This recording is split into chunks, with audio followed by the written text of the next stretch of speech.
Opera seria is an Italian musical term which refers to the noble and serious style of Italian opera that predominated in Europe from the 1710s to c. 1770. The term itself was rarely used at the time and only attained common usage once opera seria was becoming unfashionable and beginning to be viewed as a historical genre. The popular arrival to opera seria was opera buffa, the comic opera that took its cue from the improvisatory commedia dell'arte. Italian opera seria was produced not only in Italy but also in Spain, Habsburg Austria, England, Saxony, German states, and other countries. Opera seria was less popular in France, where the national genre of French opera was preferred. Popular composers of opera seria included Alessandro Scarlatti, Johann Adolph Hasse, Leonardo Vinci, Nicola Porpora, George Friedrich Handel, and in the second half of the 18th century Tommaso Tragliata, Joseph Myslivchik, Gluck, and Mozart. Structure. Opera seria built upon the conventions of the High Baroque era by developing and exploiting the da capo aria with its ABA form. The first section presented a theme, the second a complementary one, and the third a repeat of the first with ornamentation and elaboration of the music by the singer. As the genre developed and arias grew longer, a typical opera seria would contain not more than 30 musical movements. A typical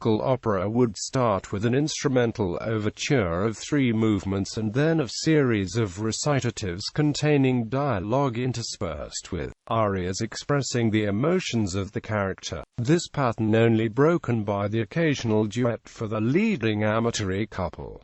The recitative was typically secco, that is, accompanied only by continuo. At moments of especially violent passion, secco was replaced by strumentato recitative, where the singer was accompanied by the entire body of strings. After an aria was sung, accompanied by strings and oboe, the character usually exited the stage, encouraging the audience to applaud. This continued for 3 acts before concluding with an upbeat chorus to celebrate the jubilant climax. The leading singers each expected the fair share of arias of varied mood, be they sad, angry, heroic, or meditative. The dramaturgy of opera seria largely developed as a response to French criticism of what were often viewed as impure and corrupting librettos. As response, the Rome-based Academy of Arcadia sought to return Italian opera to what they viewed as neoclassical principles,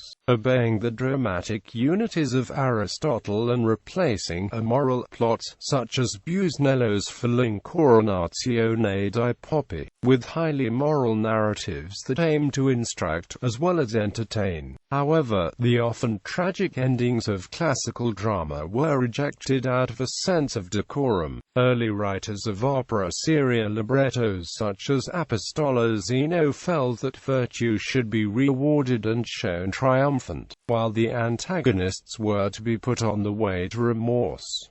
The spectacle and ballet common in French opera were banished. Voices. The age of opera seria corresponded with the rise to prominence of the castrati, often prodigiously gifted male singers who had undergone castration before puberty in order to retain a high, powerful soprano or alto voice backed by decades of rigorous musical training. They were cast in heroic male roles, alongside another new breed of operatic creature, the prima donna. The rise of these star singers with formidable technical skills spurred composers to write increasingly complex vocal music, and many operas of the time were written as vehicles for specific singers. Of these the most famous is perhaps Farinelli, whose debut in 1722 was guided by Nicola Porpora. Though Farinelli did not sing for Handel, his main rival, Senesino, did. 1720 to 1740. Opera seria acquired definitive form early during the 1720s, while Apostolo Zeno and Alessandro Scarlatti had paved the way. The genre only truly came to fruition due to Metastasia and later composers. Metastasia's career began with the Serenata Gli or Ts Parodi. Nicola Porpora set the work to music, and the success was so great that the famed Roman prima donna Mariana Bugarelli, La Romanina, sought out Metastasia and took him on as her protégé. Under her wing, Metastasia produced libretto after libretto, and they were rapidly set by the greatest composers in Italy and Austria, establishing the transnational tone of opera seria. Did unabandonata, Catone in Utica, Ezio, Alessandro nel Indi, Semi-Romide Riconosciuta, Ciro and Artasus. After 1730 he was settled in Vienna and turned out more librettos for the Imperial Theatre, until the mid-1740s. Adriano, Demetrio, Isipal, De Mofonte, Olympiad, Lo Clemenza di Tito, Achille Incero, Temastical, Il Re Pastor, and what he regarded as his finest libretto, Attilio Regolo. For the librettos, Metastasia and his imitators customarily drew on dramas featuring classical characters from antiquity bestowed with princely values and morality, struggling with conflicts between love, honor and duty, in elegant and ornate language that could be performed equally well as both opera and non-musical drama. On the other hand, Handel, working far outside the mainstream genre, set only a few Metastasia libretti for his London audience, preferring a greater diversity of texts.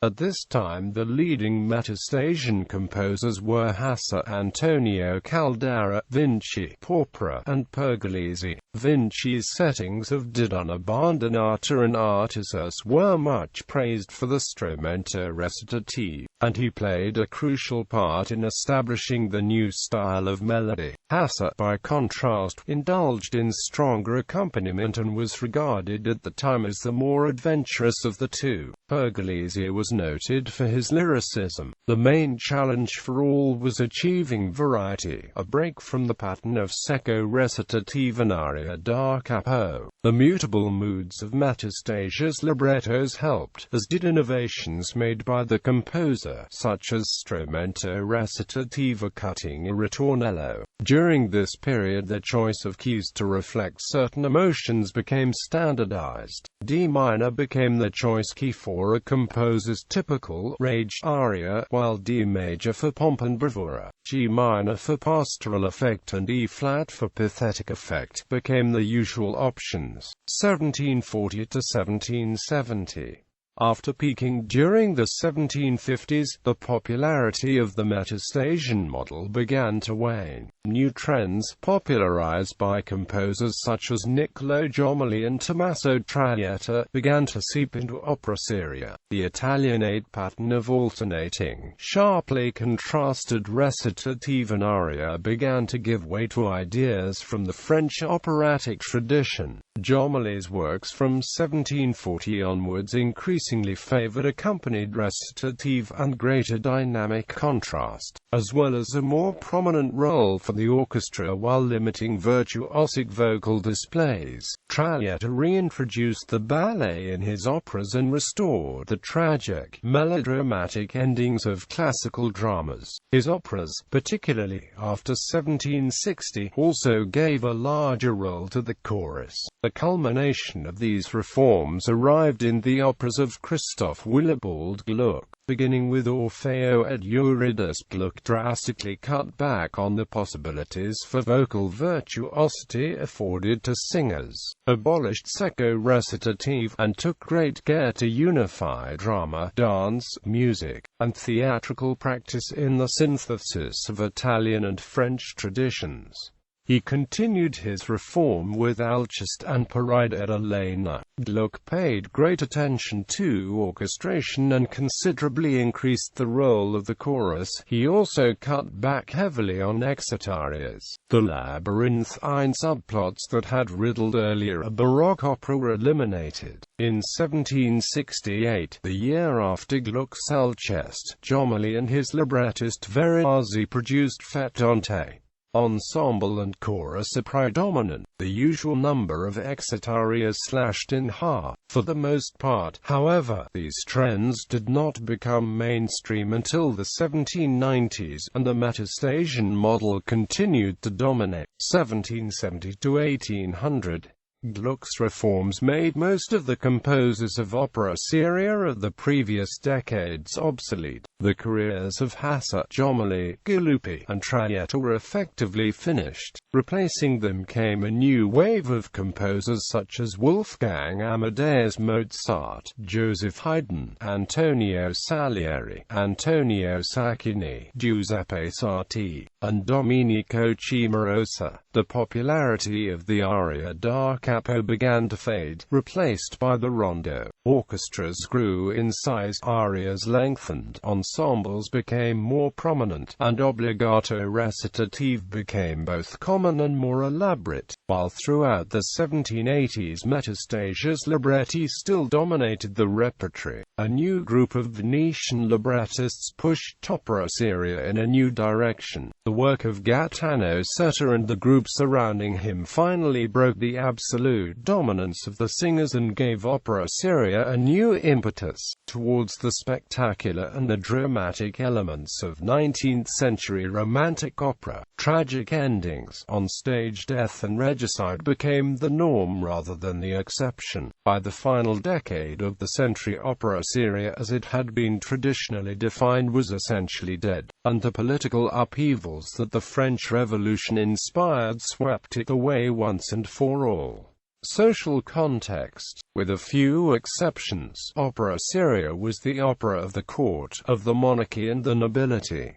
This is not a universal picture. Handel in London composed not for the court but for a much more socially diverse audience, and in the Venetian Republic composers modified their operas to suit the public taste and not that of the court. But for the most part, opera seria was synonymous with court opera.